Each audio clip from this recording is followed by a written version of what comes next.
Hello guys, my self Himanshu Dhawan और आज एक ऐसी डाइट के बारे में बात करूं जो वेरिकोसील के पेशेंट को लेनी चाहिए।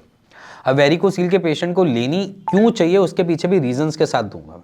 देखो, डाइट हमारी बेसिकली प्रायोरिटी होती है किसी भी चीज़ को हील करने के लिए। एज एन आयुर्वेद कर लो, देख लो, या एज एन सिद्धा देख लो, और एज एन आप नेचुरोपैथी में भी जाओ तो आपकी डाइट एक मैंडेटरी चीज़ हो जाती है किसी चीज़ को हील होने में। तो हीलिंग के लिए हमें डाइट ऐसी चाहिए जो हमारे को फेवर करे, रादर देन हमको डिस्ट्रक्टिव या कुछ ऐसे रिजल्ट बैक करे जहाँ पर हम और दिक्कत में हैं।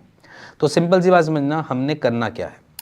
हम डे टू डे की रूटीन में सारी चीज़ें करते हैं। नॉर्मली हमने सुबह उठना है, फ्रेश अप होना है और सारी चीज़ों को आगे कंटिन्यू करना है। तो हमने जब सुबह उठना है तो हमारी बहुत सी एक गलत आदतों में से है कि हम सीधा उठ के चाय पीने की कोशिश करते हैं, या फिर हम कुछ दूध पी लेते हैं। जैसे कई गाँव में भी मिलता है कि वो दूध पी लेते हैं।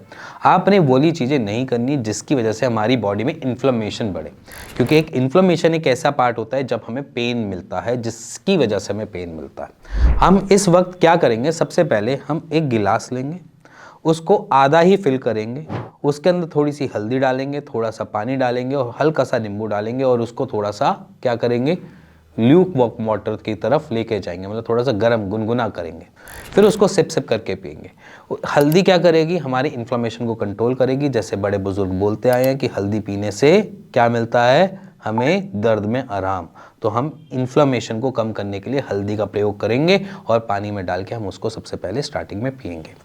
उससे क्या होगा कि डे टू डे की रूटीन में जो इन्फ्लेमेशन हमारी बॉडी में बननी है या बनेगी, उससे हम काउंटर पहले ही स्टार्ट कर देंगे। तो ये हो गया हमारा पहला काउंटर, जिससे हम अपनी इन्फ्लेमेशन को रोकने की कोशिश करेंगे। अब आ जाती है हमारी बारी एक ब्रेकफास्ट की मील की, जब हमने खाना खाना होता है या फिर चीज़ों को थोड़ा सा पेट भरना होता है, पेट में कुछ ना कुछ तो डालोगे। अब इस मूवमेंट पे हम ये कोशिश करेंगे कि हम कोई भी ऐसी चीज़ें ना खाएं जिसकी वजह से हमें कब्ज़ जैसी दिक्कत बने। तो कब्ज़ जैसी बनने में हमको क्या मदद करता है, हमको मैदा सबसे पहले मदद करता है कि कब्ज़ बनाएगा।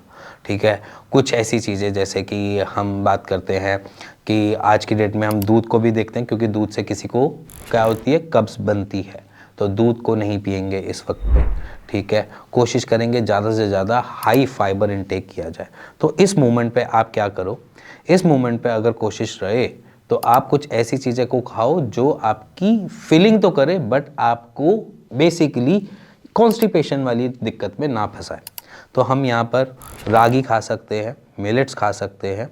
ठीक है, हम इवन देखा जाए तो इसके साथ अगर चाहो तो मिक्स मल्टीग्रेन जो होता है आटा या वगैरह को यूज़ किया जा सकता है। बेसन इस लिस्ट से हटा देना। मल्टीग्रेन आटा हो गया आपका, उसके अंदर आप मिलेट्स हो गए, उस रागी हो गया, और इन सब की आप रोटी और साथ में कोई भी सब्जी वगैरह खा सकते हो। हाँ, अब इस मोमेंट पे ये पूछा जाता है मुझसे कि मैं रोटी खाऊं या ना खाऊं। देखो, सिंपल सी बात समझना कि रोटी से भी हमें कब्ज़ हो सकती है। तो हम रोटी और चावल को इस मोमेंट पे इनटेक नहीं करेंगे। हम यहाँ पर क्या करेंगे, पहला मील है तो हम कोशिश करेंगे कि ज़्यादा से ज़्यादा और जल्दी से जल्दी हमारी बॉडी उसको अडॉप्ट कर ले और न्यूट्रिशन एब्जॉर्ब कर ले, और कोई भी उसके साइड इफ़ेक्ट्स ना हो। तो न्यूट्रिशनल वैल्यू हमें ज़्यादा चाहिए, हमें कब्ज़ वाली दिक्कतें नहीं चाहिए। तो यहाँ पर हम क्या करेंगे, रागी, मिलेट्स, ऐसी चीज़ों को यूज़ करेंगे। साथ में अगर आपको दही खाने का मन है, दही खा सकते हो आप, कोई दिक्कत नहीं होती दही खाने में, थोड़ी सी दही इनटेक कर लेना। अब रही बात, यहाँ पर आप इन सब की परांठे भी बना सकते हो और इवन रोटी भी खा सकते हो। अब आ गई बात हमारी सेकंड मील पे। अब सेकंड मील क्या होता है कि हम बेसिकली देखा जाए तो जो हमारा लंच का टाइम होता है, उस मोमेंट पे हम ज़्यादातर रोटी सब्जी भाजी वगैरह खाते हैं, चावल वगैरह खाते हैं। अब मैं इस मोमेंट पे आपको नहीं रोकूंगा, क्योंकि ये मिड डे मील होती है, और मिड डे मील मेरे हिसाब से थोड़ी सी न्यूट्रिशनल वैल्यू ज़्यादा होनी चाहिए, हमको थोड़े कार्ब्स मिलने चाहिए। तो यहाँ पर अगर आपका चावल खाने का मन है तो चावल खाने का मन है तो यहाँ पर आप ब्राउन राइस से उसको रिप्लेस करोगे, और अगर आपको आटा खाने का मन है या रोटी चपाती खाने का मन है तो यहाँ पर आप उसको चेंज करोगे मल्टीग्रेन आटे से, जिससे आपकी न्यूट्रिशंस वैल्यू भी बनी रहे और साथ में आपको कभी कॉन्स्टिपेशन भी ना करे और आपकी इन्फ्लेमेशन को भी कट डाउन करे। अब इस मूवमेंट पे क्या होता है कि हम सलाद वलाद की तरफ अट्रैक्ट होते हैं और साथ में हम अपने साथ सलाद रखते हैं। आप सलाद रख सकते हैं, बट उसमें सिर्फ प्याज और लहसुन ही रखेंगे। जो मसाले आप सब्जियों में यूज़ करेंगे उसमें कोई भी गरम मसाला या फिर किसी में भी जायफल जावित्री वाली कॉम्बिनेशन नहीं होनी चाहिए। आप इसमें नॉर्मल अपना जो घी का तड़का लगाओ, नमक डालो, काली मिर्च डालो और साथ में अगर आपको मन करे तो हरी मिर्च डाल के आप तड़का लगा सकते हो अपनी दालों में, अपनी सब्जियों में, जिससे बेसिकली हम क्या कर रहे हैं, हम आपके खून को पतला करने की कोशिश कर रहे हैं प्याज से, लहसुन से और आपकी हरी मिर्च से। इससे क्या होगा, खून पतला रहेगा जिससे फ्लोट करने में इजी रहेगा। कोई भी रिफ्लक्सेस बनते हैं उसका सॉल्यूशन आपका ब्लड ही रिफॉर्म करे बैठा होगा, जिसकी वजह से हमें दिक्कत नहीं आएगी। क्योंकि रिफ्लक्सेस में अगर खून गाढ़ा होता है तो हमें दिक्कतें ज़्यादा देखने को मिलेंगी। अगर हमारा खून पतला होगा तो एज इन हम स्टेबल और हमारी पोजिशनिंग बेटर कंडीशन में रहेगी, दर्द हमें नहीं मिलेंगे।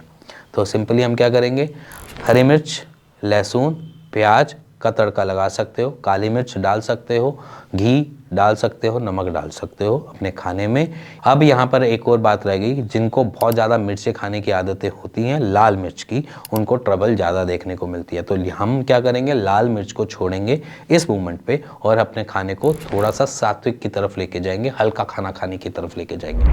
अगर आप दालें पसंद करते हो तो दालें एज इट इज़, जैसे मैं बोलता हूँ कि पानी ज़्यादा दाल थोड़ी कम, इस तरीके से खाना खाएंगे। थोड़ा टाइम इस तरीके से खाने से हम ज़्यादा प्रिजर्व और सेफ रहेंगे। अब रह गई बात इसके हमारी थर्ड मील की। थर्ड मील में हम छुट-पुट खाते हैं, स्नैकिंग करते हैं। जैसे कि शाम के टाइम हम ऑफिस से छूटते हैं तो कुछ ना कुछ खाने का मन करता रहता है। तो इस मोमेंट पे आप कोई भी सूप वगैरह पसंद करते हो तो सूप ले लो, या कोई भी फ्रूट खाना पसंद करते हो फ्रूट खा लो।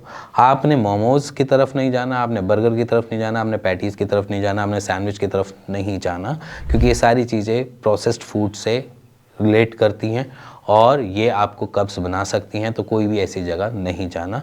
और आपका जो मील लंच का रहेगा वैसा ही आपका डिनर का भी रहेगा, सेम एज इट इज़, उसमें कोई चेंजेस नहीं। सुबह जो सब्जी बनाते हो शाम को जाकर आप चाहे वो भी खा लेना, कोई दिक्कत नहीं आएगी और कोई भी परेशानी नहीं आएगी।